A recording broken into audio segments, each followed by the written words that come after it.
بسم اللہ الرحمن الرحیم۔ چھٹیوں میں پھپھو کے گھر گئی تو پھپھو ہر رات میری ناف میں تیل لگاتی اور مجھے نیند آ جاتی۔ ایک رات میں نے تیل نہ لگوایا تو میرے ہوش اڑ گئے۔ ان کا بیٹا تو میں گرمیوں کی چھٹیوں میں پھپھو کے گھر جاتی تو پھپھو ہر رات میری ناف میں تیل لگاتی، کہتی کہ اس سے تمہارے سر کے بال لمبے ہوں گے۔ تیل لگاتے ہی مجھے نیند آ جاتی اور جب آدھی رات کو آنکھ کھلتی تو پھپھو کا بیٹا میرے پاؤں والی سائیڈ پر بیٹھا رو رو کر کہہ رہا ہوتا کہ مجھے معاف کر دو، میں نے یہ گناہ امی کے کہنے پہ کیا۔ مجھے کچھ سمجھ نہیں آ رہی تھی کہ ایک رات میں نے وہ تیل نہ لگوایا۔ کچھ دیر گزری تھی کہ میرا نام سونیا ہے، میں اپنے والدین کی اکلوتی بیٹی تھی۔ میری اماں میری پیدائش کے بعد وفات پا چکی تھی۔ میں اکیلی تھی، گھر میں ابا کے سوا میرا کوئی نہ تھا، اور ابا کے بعد اگر کوئی میرا اپنا تھا تو وہ میری پھپھو تھی جو مجھ سے بہت ہی محبت کرتی تھی۔ اکثر میں پھپھو کو چھیڑتی تھی کہ وہ مجھ سے زیادہ پیار ضرور کسی لالچ میں کرتی ہے، جس پہ پھپھو ناراض ہو جاتی اور کہتی کہ میرے خلوص کو تم کیا سمجھ بیٹھی ہو، تو میں فوراً ان سے معذرت کر لیتی تھی، کیونکہ پھپھو بھی جانتی تھی کہ میں ان کو تنگ کرتی ہوں تو وہ زیادہ خفا نہ ہوتی تھی۔ میں بڑے پیار سے ان کو مناتی تھی۔ میرے ابا کافی امیر تھے، ان کی فیکٹری بھی تھی جس میں انہوں نے بہت سارے ملازم بھی رکھے ہوئے تھے۔ میں اکثر چھٹیوں میں پھپھو کے گھر جاتی تھی چھٹیاں گزارنے۔ اب کی بار بھی میں نے ابا سے ضد باندھی ہوئی تھی کہ میں اس بار بھی چھٹیاں گزارنے پھپھو کے گھر جاؤں گی، مگر ابا نہیں مان رہے تھے۔ میں نے ہر ممکن کوشش کر لی تھی ابا کو منانے کی، مگر وہ تھے کہ مان ہی نہیں رہے تھے۔ مجھے سمجھ نہیں آ رہی تھی کہ ابا ایسا کیوں کر رہے تھے۔ پہلے تو وہ میری تھوڑی سی ضد پر مان جاتے تھے، اب تو وہ پھپھو کا نام لیتے ہوئے بھی مجھ پر غصہ کرنا شروع کر دیتے تھے۔ میں نے زیادہ ضد کی تو کہنے لگے کہ بس خاموش رہو، میں نے کہا ہے نا کہ تم اس دفعہ کہیں بھی نہیں جاؤ گی تو نہیں جاؤ گی۔ اب میں تمہارے منہ سے پھپھو کا نام بھی نہ سنوں، یہ نہ ہو کہ اب کی بار مجھے تمہیں سمجھانے کے لیے کوئی اور طریقہ اپنانا پڑے۔ ابا میری ضد پر اچانک ہی بھڑک اٹھے تھے۔ میں حیران کھڑی ابا کی صورت دیکھ رہی تھی۔ آخر ایسا بھی کیا ہو گیا تھا جو ابا اس قدر غصے میں آ گئے تھے؟ ان کی باتوں سے ایسا لگ رہا تھا جیسے میں نے پھپھو کے گھر جانے کی بات نہ کی ہو، بلکہ کوئی گناہ سرزد کر بیٹھی ہوں۔ مجھے ان کے اس برتاؤ کی وجہ سمجھ نہیں آئی تھی۔ مجھے جانا ہے، ہر بار تو جاتی ہوں نا، اب کی بار ایسا کیا ہے جو اب وہاں کا نام لینے ناراضگی دکھا رہے ہیں؟ میں بھی ابا کے انکار پر ان کے سامنے ڈر کر کھڑی ہو گئی تھی۔ میں اکلوتی تھی، اس لیے ابا مجھے کچھ بھی نہیں کہتے تھے اور میں بھی اس کا بھرپور فائدہ اٹھاتی تھی۔ ابھی میں ایسا ہی کر رہی تھی۔ اصل میں ہمارے پاس ہر قسم کی آزائش تھی، لیکن مجھے پھپھو کے وہ چھوٹے سے گھر میں مزہ آتا تھا، وہاں میرا وقت اچھا گزر جاتا تھا۔ ابا کہنے لگے تم بات نہیں سمجھ رہی ہو، پہلے کی بات اور تھی اور اب کی بات اور ہے۔ ابا نے مجھے ضد پر اڑے دیکھا تو غصے کی بجائے نرمی سے سمجھانا چاہا۔ اچھا مجھے بھی تو بتائیں، پہلے میں اور اب میں کیا فرق ہے؟ میں دونوں بازو سینے پر باندھ کر ان کے سامنے کھڑی تھی، جس پر ابا نے مجھے مزید غصے سے دیکھا تھا۔ بیٹا پہلے تم چھوٹی تھی اور تمہاری پھپھو کے بچے بھی چھوٹے تھے، مگر اب سب بڑے ہو گئے ہیں۔ آج کل جو حالات چل رہے ہیں میں ان سے خوف زدہ رہتا ہوں۔ مجھے اپنے سائے پر بھی بھروسہ نہیں ہے۔ جب میں جاؤں گا تب تم میرے ساتھ چلی جانا، لیکن اب یوں اکیلے نہیں جا سکتی، اور ویسے بھی وہ لوگ اتنے بھی اچھے حالات سے نہیں گزر رہے کہ تمہاری آؤ بھگت کر سکے۔ دولت ہمارے پاس ہے، ان کے پاس نہیں ہے، اس لیے دوسروں پر بوجھ نہیں بننا چاہیے۔ اب تم بچی نہیں ہو، سمجھدار ہو، لوگوں پر اتنا اندھا اعتماد کرنا اچھی بات نہیں ہے۔ بے شک وہ تمہاری پھپھو ہے، تم سے محبت کرتی ہے، لیکن مردوں کی فطرت سے تم ابھی واقف نہیں ہو۔ اچھا نہیں لگتا یوں کسی کے گھر جا کر رہنا۔ ابا نے مجھے ایک بار پھر سے پیار سے سمجھایا تھا، مگر میں ڈٹ کر ابا کے سامنے کھڑی رہی تھی۔ تو کیا بڑے ہونے سے رشتے بدل جاتے ہیں؟ اب رشتے تو وہی رہتے ہیں نا۔ ابا آپ اتنا منفی نہ سوچیں، پھپھو بہت ہی مخلص ہے اور مجھ سے بہت محبت کرتی ہے۔ بے شک آپ کی سوتیلی بہن ہے اور مجھے بھی ان سے محبت ہے۔ ابا دے دیں اجازت پلیز، میں نے کوئی غلط فرمائش تو نہیں کی جو آپ اس طرح مجھ پر روک ٹوک کر رہے ہیں۔ میں نے ان کے پاس بیٹھ کر اپنے بازو لاڈ سے ابا کے گلے میں ڈالتے ہوئے کہا، تو ابا نے جیسے میری بات کے سامنے ہتھیار ڈال دیے تھے اور مجھے جانے کی اجازت دے دی تھی۔ ابا میرے کمرے میں آ کر فکر مند سے میرے پاس بیٹھے مجھے دیکھ رہے تھے، مگر میں ابا کی فکر نہ سمجھتے ہوئے اپنی خوشی میں مگن اپنی چیزیں بیگ میں رکھتی رہی۔ کچھ دیر بعد ابا نے اپنے ملازم سے کہا، تم اسے پھپھو کے گھر چھوڑ آؤ۔ وہاں جانے کی خوشی نے مجھے نکھار دیا تھا۔ میں ہنستی مسکراتی پھپھو کے گھر کی طرف روانہ ہو گئی۔ جب پھپھو کے گھر پہنچی تو میری پھپھو بے چینی سے میرا انتظار کرتی دروازے کے پاس ہی کھڑی تھی۔ مجھے اپنی پھپھو کی یہ عادت بہت ہی اچھی لگتی تھی۔ وہ میرا انتظار بہت ہی بے صبری سے کرتی تھی۔ جب میں گاڑی سے اتر کر ان کے گھر کی طرف بڑھی تو میری پھپھو نے مجھے بڑے پیار سے اپنے گلے لگایا اور میرا ماتھا چومتے ہوئے مجھے اپنے ساتھ اندر لے آئی۔ سب ہی مجھ سے بڑی ہی گرم جوشی سے ملے تھے۔ میں ان کا اس قدر پیار دے کر خوش ہو گئی تھی۔ مجھے اس لیے تو یہاں آنا اتنا پسند تھا۔ کتنے پرخلوص تھے۔ میری پھپھو کے 3 بچے تھے، 2 بیٹیاں اور 1 بیٹا تھا۔ بیٹیوں کی شادی ہو چکی تھی اور بیٹا ابھی کنوارا تھا۔ پھپھو نے کھانا میری پسند کا ہی بنایا تھا۔ مجھے بڑی خوشی ہوئی تھی۔ میز پر اپنی پسند کا کھانا دیکھ کر کھانا کھانے کے بعد میں پھپھو کے ساتھ اپنے مخصوص کمرے میں آئی اور اپنے کپڑے نکال کر بدلنے لگی۔ پھر پھپھو کمرے میں آئی۔ مجھے بیڈ پر خاموش بیٹھا دیکھ کر پھپھو نے فکر مندی سے پوچھا، کیا ہوا ہے، کوئی بات ہے؟ میں نے کہا، نہیں پھپھو، بس ایسے ہی تھک گئی ہوں۔ میں نے پھپھو کو دیکھ کر مسکرا کر جواب دیا تو وہ میرے پاس ہی بیٹھ گئی اور فکر سے بولی تھی، سفر بھی اتنا زیادہ تھا نا، اس لیے تھک گئی ہوگی۔ چلو لیٹ جاؤ، میں تمہارے لیے چائے بنا کر لاتی ہوں، پھر تمہاری ناف میں تیل لگا دیتی ہوں، تمہیں اچھا لگے گا۔ پھپھو مجھے نرمی اور پیار سے کہہ کر اٹھ کر چلی گئی تھی۔ پھپھو کے جانے کے بعد میں آرام سے لیٹ گئی تھی اور اپنی کمر سیدھی کرنے لگی۔ مجھے کچھ تو عجیب لگ رہا تھا، لیکن وہ کیا تھا میں سمجھنے سے قاصر تھی۔ مجھے یہاں آئے ہوئے 3را دن تھا۔ آج پھر میری پھپھو میرے کمرے میں آئی اور ان کے ہاتھ میں تیل تھا۔ وہ تیل لے کر میرے پاس آئی اور کہا، آؤ بیٹا، تمہاری ناف میں تیل لگا دوں۔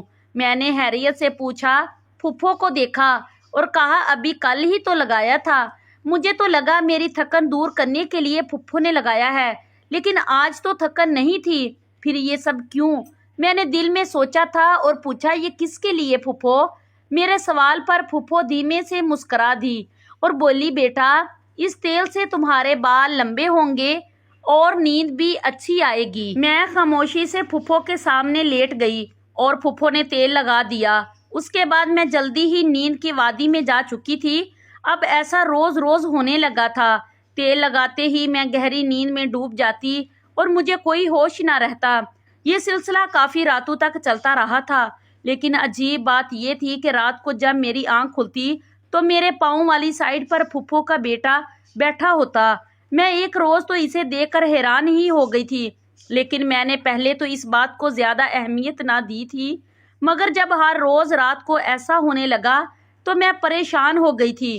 میرے دل میں خوف سا بیٹھ گیا تھا۔ مجھے اب اپنی عزت کی فکر پڑ گئی تھی۔ اس رات میں جب ہوش میں آئی تو پھپھو کا بیٹا بول رہا تھا، مجھے معاف کر دو، میں نے یہ سب امی کے کہنے پر کیا ہے، میں یہ سب کرنا نہیں چاہتا تھا۔ مجھے سمجھ نہیں آ رہی تھی آخر اس کی اس بات کا مطلب کیا ہے۔ یہ بات میرے دماغ میں جیسے چپک سی گئی تھی۔ مجھے صبح جب اٹھی تھی میرا سر شدید درد کر رہا تھا۔ مجھے سمجھ نہیں آ رہا تھا کہ میرے ساتھ کیا ہوا ہے۔ میں سوچ کر جب تھک گئی تو اپنا سر پکڑ لیا۔ مجھے ابا کی کہی ہوئی باتوں کی سمجھ آنے لگی۔ پتہ نہیں یہ سب وہم تھا یا میرے دماغ کا فطور، لیکن اب اس راز کا پردہ تو اٹھانا ہی تھا، اور اس راز کو جاننے کی شروعات میں نے اپنی پھپھو کے بیٹے سے ہی کی تھی، کیونکہ ان کے بیٹے کے منہ سے وہ الفاظ سن کر میں نے یہ سب امی کے کہنے پر کیا ہے۔ میں عجیب سی کیفیت کا شکار ہو گئی تھی۔ یا جو مجھے نظر آ رہا تھا وہ سب دھوکہ تھا، یا یہی حقیقت تھی جسے میں ماننے کو تیار نہ تھی؟ کیا واقعی اتنی محبت کرنے والی پھپھو کے بارے میں کچھ غلط سوچ سکتی تھی؟ نہیں، ضرور کوئی اور وجہ ہے۔ میں الجھن کا شکار ہو چکی تھی۔ کیا ہوا میرا بچہ اتنا اداس کیوں بیٹھا ہے؟ سب ٹھیک تو ہے نا؟ اگر کوئی اور بات پریشان کر رہی ہے تو بتا دو، بتانے سے دل ہلکا ہوتا ہے۔ میں چھت پر خاموشی سے بیٹھی اپنے ساتھ ہونے والے واقعے کو سوچ رہی تھی، جب میری پھپھو چھت پر آئی اور میرے پاس بیٹھ کر بڑے پیار سے، لاڈ سے میرے سر پر ہاتھ رکھا۔ شاید انہوں نے میری چپ سے بہت ہی کچھ اخذ کر لیا تھا۔ میں سوچ رہی تھی کہ ان کو میری اتنی فکر ہے، وہ مجھ سے کتنا پیار کرتی ہے، بھلا وہ میرے ساتھ کچھ غلط کیسے کر سکتی ہے؟ میں نے اپنی سوچوں کو رد کیا اور پھپھو کو دیکھا اور کہا، بس ویسے ہی آج موسم اچھا تھا تو میں نے سوچا کہ کچھ دیر چھت پر جا کر موسم سے لطف اندوز ہو جائے، اس لیے میں یہاں آ گئی۔ میں نے پھپھو کا ہاتھ پکڑا اور آہستگی سے دباتے ہوئے وضاحت دی۔ جیسے ہی ان کا رکا ہوا سانس بحال ہو گیا تھا، میں نے محسوس کیا تھا کہ ان کے چہرے پر عجیب سی مسکراہٹ بکھر گئی تھی۔ میں نے خاموشی سے ان کے چہرے کا اتار چڑھاؤ دیکھ کر سر جھٹک دیا۔ تھوڑی دیر بعد وہ نیچے چلی گئی اور میری سوچوں کا رخ اس طرف مڑ گیا تھا۔ میں نہ چاہنے کے باوجود بھی پھپھو کا وہ ناف میں تیل لگانا، اس کے بعد میرا نیند میں چلے جانا اور روز پھپھو کے بیٹے کا کمرے میں وہی جملہ کہنا سوچ سوچ کر پاگل ہونے کو تھی۔ ایک دل کیا کہ گھر واپس چلی جاؤں۔ ابا نے بھی فون کیا تھا، لیکن اب میں حقیقت جاننا چاہتی تھی، اس لیے جانے کا ارادہ ترک کر دیا اور سوچنے لگی کہ اب میں کیا کروں اور کیسے پتہ کروں کہ پھپھو کے چلے جانے کے بعد ان کا بیٹا کمرے میں آ کر میرے ساتھ کیا کرتا تھا، رات کے اس وقت، اور اس کی اس بات کا کیا مقصد تھا۔ اگر پھپھو سے کچھ کہتی تو بدنامی میری ہوتی۔ میری سوچیں بار بار رات والے واقعے پر جا رہی تھی اور میں اپنی جگہ سے اٹھی اور نیچے چلی گئی۔ جب میں چھت سے اتر کر اپنے کمرے کی طرف جا رہی تھی تو سامنے سے پھپھو کا بیٹا آتا ہوا نظر آیا تھا۔ اس کی نظر جیسے ہی مجھ پر پڑی تو اس کی نظر جھک گئی تھی۔ وہ میرے پاس سے گزر گیا مگر اس نے میری طرف دیکھا تک نہ تھا۔ اس کی اس حرکت پر میں اور الجھ گئی تھی کہ میرے کمرے میں آنے والا وہ شخص سارا دن سامنے نہ آتا، اور اگر آتا تو نظریں جھکا لیتا جیسے کوئی گناہ کر بیٹھا ہو۔ آخر یہ سب کیا ماجرا تھا؟ یہ میرے ساتھ کیا ہو رہا تھا؟ مجھے کچھ سمجھ نہیں آ رہی تھی۔ اتنا سوچنے کے بعد بھی مجھے ایک بھی بات کی سمجھ نہیں آ رہی تھی۔ میں حوصلہ کرتی اپنے کمرے میں آئی۔ میں نے وہی بیٹھے بیٹھے ایک منصوبہ تیار کیا تھا، عمل کرنے کے لیے رات کا انتظار کرنے لگی۔ شام ہوئی تو مجھے آتا دیکھ کر میری پھپھو نے مسکرا کر کہا کہ آؤ بیٹی۔ میں چلتی ہوئی پھپھو کے پاس والی کرسی پر بیٹھ گئی تھی۔ آج میں نے ہمیشہ کی طرح میز پر کھانا لگانے میں پھپھو کی مدد نہیں کی تھی، بلکہ خاموشی سے بیٹھ گئی تھی۔ مجھے اب لگنے لگا تھا کہ اس کا بیٹا میری عزت کا لٹیرا ہے۔ مجھے اس شخص کو دیکھتے ہی غصہ آ رہا تھا، مگر میں چہرے پر مسکراہٹ سجائے بیٹھی رہی۔ میں ایک بات سمجھ گئی تھی کہ اب سمجھداری کا مظاہرہ کر کے مجھے سچ تک پہنچنا تھا، اس لیے مجھے ان سب کے ساتھ اچھا ہی بن کر رہنا تھا۔ میرا کھانا کھانے کا تھوڑا سا بھی دل نہیں کر رہا تھا، مگر سب کو دکھانے کے لیے برے دل سے کھانا کھانے لگی تھی۔ تو پھپھو نے کہا، بیٹا تمہاری طبیعت تو ٹھیک ہے نا؟ مطلب کوئی چکر وغیرہ تو نہیں آ رہے؟ میں نے ابھی پہلا نوالا ہی منہ میں رکھا تھا۔ پھپھو نے میرے پاس بیٹھے ہوئے بڑی رازداری انداز میں پوچھا تھا۔ میں جب اپنے دھیان میں کھانا کھا رہی تھی، پھپھو کی بات پر ناسمجھی سے ان کو دیکھنے لگی تھی۔ مجھے ان کی بات کا مطلب ہی سمجھ نہیں آیا تھا، اس لیے پھپھو سے پوچھ لیا، کیا مطلب پھپھو؟ میری طبیعت کو کیا ہونا تھا؟ بھلا میری آواز اتنی اونچی تھی کہ پھپھو سٹ پٹا گئی تھی اور گھبرا کر اپنے بیٹے اور شوہر کی طرف دیکھا، مگر وہ کھانا کھانے میں مگن تھے، جس پر پھپھو نے شکر کا سانس لیا تھا۔ نہیں بیٹا، میرا مطلب یہ تھا کہ کل سے تم نے ٹھیک سے کھانا نہیں کھایا تھا، اس لیے کمزوری سے چکر تو نہیں آ رہے۔ پھپھو کے لہجے میں مجھے معاملات گڑبڑ سا لگا تھا۔ نہیں پھپھو، میں بس ٹھیک ہوں۔ صبح سر درد ہوا تھا، وہ بھی اب ٹھیک ہے، اور میں کھانا چھوڑ کر اپنے کمرے میں چلی آئی۔ میں اب پھپھو کا انتظار کرنے لگی تھی۔ کچھ دیر ہی ہوئی تھی کہ پھپھو دروازہ کھول کر اندر کمرے میں داخل ہوئی اور میرے پاس آ کر رکی تھی۔ پھپھو نے میری ناف میں تیل لگایا اور خاموشی سے میرے کمرے سے نکل گئی۔ ان کے جاتے ہی میں نے جلدی سے اپنی ناف پر لگا تیل صاف کیا، مگر صاف کرتے کرتے مجھ پر غنودگی طاری ہو گئی تھی۔ میں نے بڑی مشکل سے خود کو سنبھالا تھا، مگر سنبھلتے ہوئے بھی میں بیڈ پر گر گئی، اور دوبارہ مجھے جب ہوش آیا وہی منظر آنکھوں کے سامنے تھا۔ جو اتنی راتوں سے نظر آ رہا تھا۔ میں نے اپنے منصوبے کے فیل ہونے پر خود کو کوسا تھا۔ مجھے پھپھو کے جانے کا انتظار ہی نہیں کرنا چاہیے تھا، تبھی چپکے سے صاف کر دیتی تو یہ نوبت تک نہ آتی۔ مگر اب کیا ہو سکتا تھا؟ میں نے پھپھو کے بیٹے سے کچھ پوچھنا ہی چاہا، لیکن وہ کچھ نہ بولا، بس اپنے ہی فکرے دہراتا رہا اور چلا گیا۔ میں خاموشی سے لیٹ گئی اور اب میں نے ایک اور طریقہ سوچا تھا۔ میں نے سارا دن بے چینی سے انتظار کیا تھا اور مجھے رات کا بے صبری سے انتظار تھا۔ اب کی بار میں نے ایسا منصوبہ تیار کیا تھا جس کے فیل ہونے کا کوئی چانس ہی نہیں تھا۔ کھانا کھانے کے بعد میں ہمیشہ کی طرح اٹھی اور کمرے میں آ گئی۔ رات کافی ہو گئی تھی۔ پھپھو جیسے ہی تیل لے کر میرے کمرے میں آئی، پیچھے سے پھپھا کی آواز پر میں نے ان کے ہاتھ سے تیل کی شیشی لیتے ہوئے خوشی دلی سے کہا کہ پھپھو میں لگا لیتی ہوں، اب پھپھو کو چائے دے دے ورنہ وہ غصہ کریں گے۔ میری بات سن کر پھپھو نے بڑی منتوں کے بعد مجھے وہ تیل والی شیشی پکڑا دی تھی اور کہا ابھی لگا لینا۔ ٹھیک ہے، بال دیکھو پہلے سے بھی کافی اچھے ہو گئے ہیں۔ ویسے بھی بھائی صاحب اب تمہیں واپس بلانا چاہتے ہیں، مگر جانے سے پہلے کام ہو جائے تو اچھا ہے۔ وہ عجیب انداز سے باتیں کرتی ہوئی جا چکی تھی۔ میں نے موقع دیکھتے ہی تیل والی شیشی سے تیل نکال کر اسے دوسرے تیل میں تبدیل دیا اور بھاگ کر بیڈ پر لیٹ گئی۔ کچھ پل گزرے تھے کہ پھپھو پھر سے میرے کمرے میں آئی اور مجھے سوتا پا کر بڑی احتیاط سے میری قمیض اٹھا کر دیکھا تھا کہ میں نے تیل لگایا ہے۔ میری ناف پر تیل لگا دیکھ کر دھیرے دھیرے سے کمرے سے باہر چلی گئی تھی۔ جب آدھی رات گزری تب میری آنکھوں نے جو دیکھا تھا مجھے اس پر یقین نہیں آ رہا تھا اور میری سانس رک کر رہ گئی تھی۔ یہ سب دیکھ کر اور سن کر مجھے اپنے کانوں پر یقین نہیں آ رہا تھا۔ جو میں سن چکی ہوں وہ سچ تھا۔ ایسا کیسے ہو سکتا تھا؟ کیا لوگوں کے اتنے چہرے ہوتے ہیں؟ میں دھنگ سی رہ گئی تھی۔ مجھے آج سمجھ آئی تھی کہ میرے ابا مجھے یہاں آنے سے کیوں روکتے ہیں۔ میرے ذہن میں ابا کی ساری باتیں گونج رہی تھی۔ ان کے چہرے کی فکر اور پریشانی مجھے اب سمجھ آئی تھی۔ ندامت سے سر نہ اٹھا پا رہی تھی جب میں نے ان کو باتیں کرتے سنا۔ دیکھو یاسر، تم روز یہاں اس کے ساتھ سوتے ہو، اب تک یہ حاملہ کیوں نہیں ہوئی؟ مجھ میں اب صبر نہیں ہو رہا۔ چلو تم اپنا کام کرو مکمل، تاکہ اس کی شادی تم سے کروا کر میں وہ دولت حاصل کر سکوں جس پر اس کا باپ اور یہ اکیلی قبضہ جما کر بیٹھے ہوئے ہیں۔ اس کی ماں کے مرنے کے بعد اس کے باپ کو چاہیے تھا کہ اس کے حصے کی جائیداد مجھے دے دیتے، لیکن نہیں، کنجوس کہیں کا۔ اب گھی سیدھی انگلی سے نہیں نکلا تو انگلی ٹیڑھی ہی کرنی تھی۔ مگر وہ مسکراہٹ سجا کر یہ بولتے ہوئے کمرے سے باہر جا چکی تھی۔ میں جھٹکے سے اٹھ بیٹھی تھی۔ مجھے یوں اٹھتے دیکھ کر یاسر کو پتہ لگ گیا تھا کہ میں سچ جان چکی ہوں، اس لیے اس نے بھی خاموشی سے سر جھکا کر مجھے یہ سچ بتا دیا تھا۔ اب اس سے اس کی ماں نے یہ سب کرنے کو کہا تھا۔ اس نے قسم اٹھا کر کہا تھا کہ اس نے آج تک مجھے ہاتھ تک نہیں لگایا تھا۔ وہ تو بس اپنی ماں کی وجہ سے یہاں رات گزار کر چلا جاتا تھا، اس لیے میری عزت محفوظ رہی تھی۔ اس کا مطلب صاف تھا کہ ابا کو پہلے ہی پھپھو کی نیت پر کھوٹ نظر آتا تھا، اس لیے وہ مجھے یہاں آنے نہیں دیتے تھے۔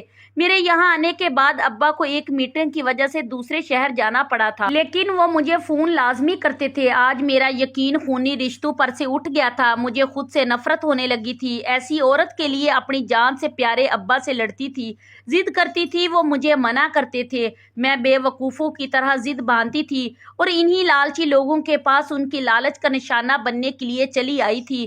اللہ نے میری عزت محفوظ رکھ لی، ورنہ ایک اکیلے مرد کے ساتھ ایک کمرے میں کہاں محفوظ رہ سکتی تھی۔ مجھے اپنی پھپھو سے سخت نفرت ہو رہی تھی اور وہ اس قدر گھٹیا ہو گئی، میں سوچ بھی نہیں سکتی تھی۔ ان کو ذرا احساس نہ تھا، ان کی بھی 2 بیٹیاں ہیں، وہ خود ایک عورت ہو کر یہ سب کیسے کر سکتی تھی؟ انہوں نے اپنے چہرے پر اچھائی کا نقاب ڈال رکھا تھا جو کہ اب اٹھ چکا تھا۔ میں اب یاسر کی بات سن رہی تھی جو سچ بتا رہا تھا۔ میں نے ہمیشہ امی کی بات سنی ہے مگر ان پر کبھی عمل نہیں کیا، اس لیے میں ان کے مجبور کرنے پر بھی تمہارے ساتھ کچھ غلط نہیں کر سکا۔ معاف کر دینا، میں ایسا نہیں چاہتا تھا اور ایسا کر بھی نہیں سکتا تھا کیونکہ میں تم سے سچی محبت کرتا ہوں، لیکن میں تم سے شادی نہیں کر سکتا۔ اگر شادی ہو گئی تو اماں کامیاب ہو جائے گی۔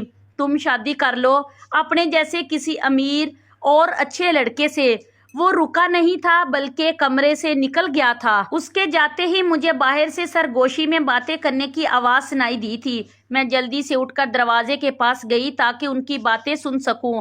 نہ جانے کتنے راز کھلنے باقی تھے۔ میں خوف زدہ ہو چکی تھی۔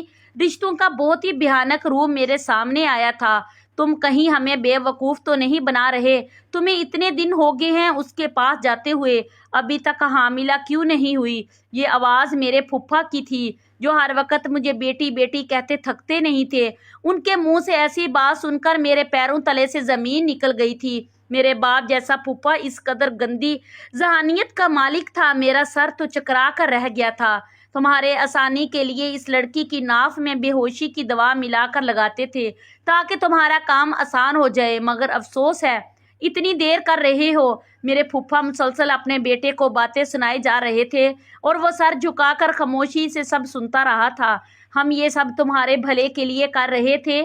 اس لڑکی کی ساری جائیداد بعد میں تمہارے ہی کام آئے گی۔ نہ پاگل انسان، کچھ کرو اور جلدی کام ختم کرو۔ اتنی جائیداد اور فیکٹریوں کے مالک ہے، یہ لڑکی ایسے ہاتھ سے جانے مت دینا۔ میں اب دروازے کے پاس سے ہٹ کر بیڈ پر آ کر بیٹھ گئی تھی۔